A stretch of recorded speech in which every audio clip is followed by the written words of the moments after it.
Hello, and welcome to the first episode of The Making of a Lone Sky. This is a cool idea for an adventure map that I had where basically go around Sky Islands, there'll be all these different biomes and boss monsters. It was going to be great, but then Minecraft updated a whole bunch and I got way better at making adventure maps. So I sort of stopped working on the project, but now that the Minecraft developers have made a whole bunch of changes like these beehive blocks, the custom model data, all of these workbenches, I decided to come back to making this map because it was really cool and I really enjoyed it. So I went and found the old texture pack, and some of it looks pretty cool actually. I really like this elm wood, but some of it just looks bad. Like, this door has no real colour or texture. This chest is all glitched out, definitely needs a haircut. Furnace doesn't look that great. Basically, a whole bunch of stuff needs to be changed, so I reckon that's probably what I'm going to do first.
So I think that these wood textures have been improved a lot. They definitely look way better than they do before. The doors actually look like doors. They don't have flat textures anymore, and hopefully they go well with their log and plank counterparts. Now I'm going to turn my attention over to these stones because these textures definitely need revamping.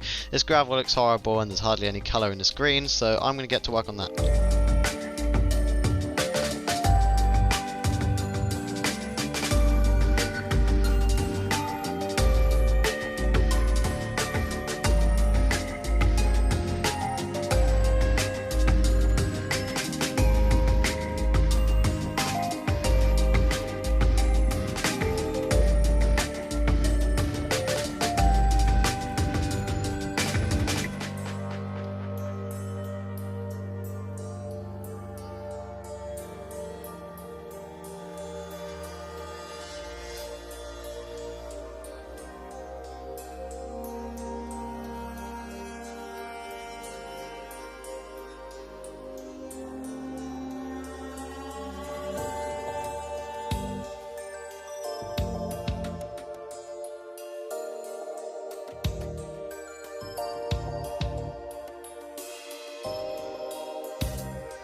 Okay, so these textures definitely need a little bit more work, but, you know, I think they look pretty darn good for now. We can definitely do some cool builds out of this, you know, mixing and matching like you do in the vanilla resource pack. This stuff is actually coal, which I decided to call Naquick back in the day. This block definitely needs texturing. I reckon that I'll do the sandstone as well. And then we should be pretty set to go on making the first Sky Island, which I'm really excited for.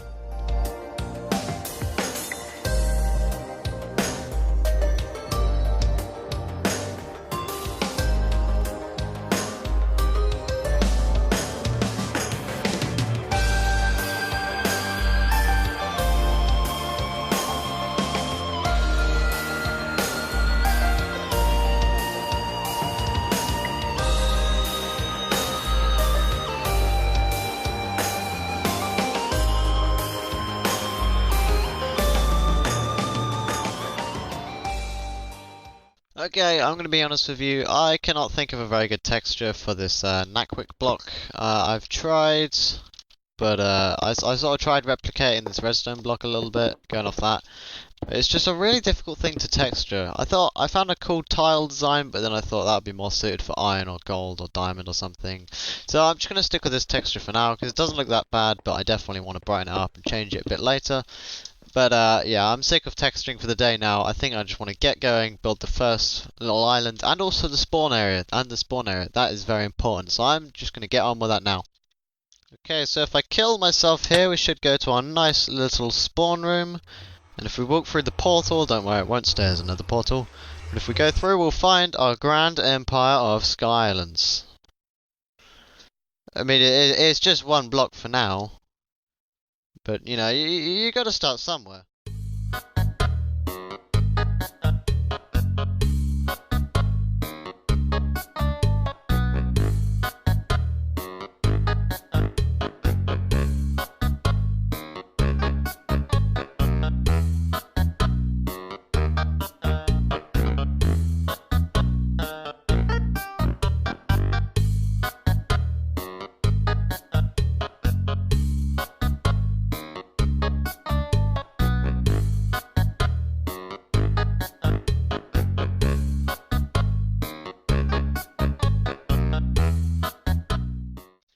Alright, that was me making the first Sky Island. As you can see, it took quite a long time, and I haven't even put any of the ores in there or done any of the chest loot or anything. It just shows how long and tedious these Sky Islands are to build, especially since most of them have to be much bigger than this, and there needs to be a very large amount of them, so that, you know, when it's put on a server, lots of people have all the resources they need to do everything they need, craft all the tools they need, etc.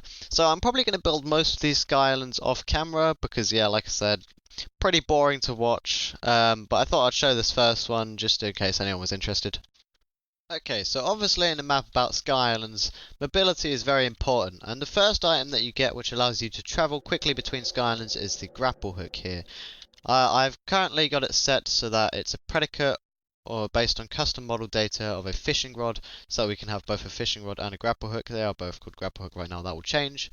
But now I think that what we're going to do is the commands just to allow you to teleport to this entity when you throw the grapple hook in order to get some more mobility. So what we need to do first is add a new scoreboard objective.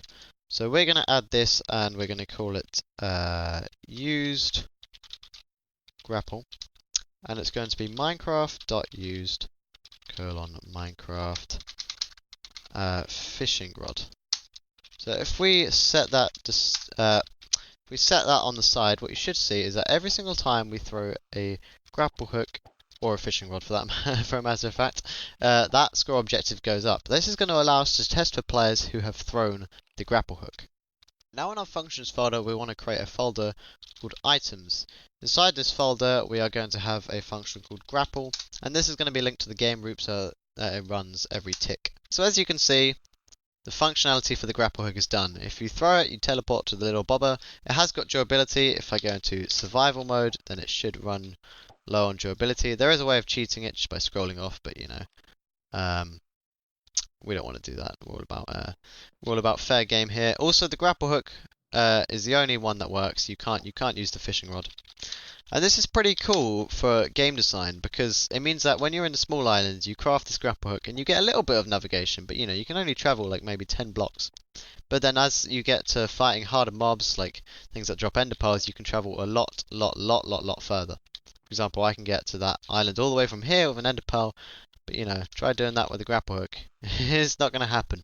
And the function for that is pretty simple. All we're doing really is testing for anyone who has just used a grapple and has the grapple item selected, and then we're teleporting that person to the fishing bobber, which has to be on the ground. And this is also resetting the scoreboard over here so that we don't have the scoreboard objective just going infinitely up like I showed you before. But as you have just seen, this grapple hook here has a lot of MBT data. It has a custom model data which allows it to look like this beautiful model here, and it also has a name. The stock vanilla crafting table does not have support for any MBT tags, which is ridiculous. I haven't the foggiest idea why they haven't added that. It seems really easy, but it's okay. What we have to do is create a custom crafter to allow us to create all of these cool items. I think I've come up with a pretty good recipe for it. You know, these are pretty early game materials for an early game item. You only really need 1 iron ingot, and that should be available in the first or second biome. Now we just need to actually make this craft the correct item. And to do that, I've decided to use Stevertus's custom crafting API. I could make one myself, but we would be here for absolute ages, and for the sake of my own sanity and moving on the series, I reckon I'm just going to use his, because it's by far the best one out there, and I will link his channel in the description. But as you can see, if I just run his function, it sets the crafting table, but because I haven't installed his resource pack, since I'll be making my own, I mean, it's a sheep egg floating above a half chest. There's definitely some tweaks that I need to make here in order to make it work with my map. And tweak it I have done. If I run the set function again, it sets it straight down. It looks like a regular crafting table for now, but actually that's just an armor stand with a model over it. In reality, it's a barrel, and I use this option because this map is going to be in multiplayer, which means that when you open the crafting table, I don't want half of a chest popping out the top, so this is much cleaner. This is also his texture for the interface. I still need to retexture that, but yeah, it's looking pretty good so far. And of course, it has all of the functionality of a regular crafting table. You can place it down, you can craft a basic crafting table in it, which is what I've renamed the original crafting table, and you can break it with an axe. So yeah, pretty cool. And here we have the crafting recipe. It's actually surprisingly simple. We just test for where the items are in the block. And then over here in the rescraft.mc function, we replace the block with the container containing the grapple hook item.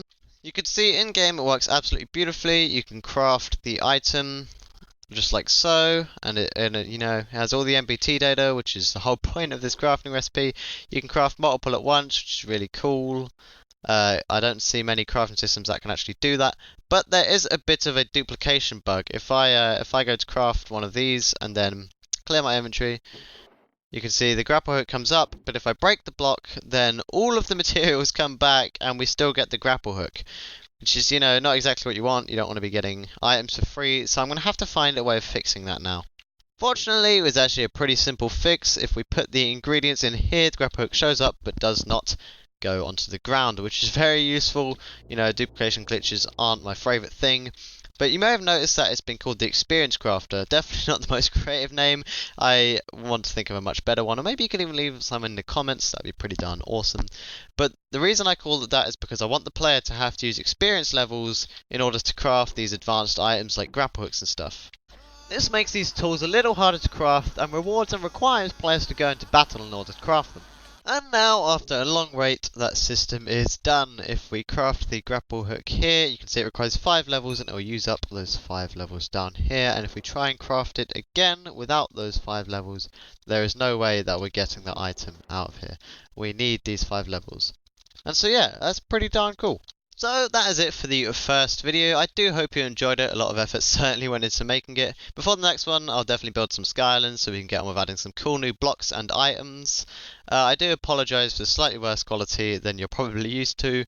I'm sure that'll improve once I, well, you know, actually learn how to make videos.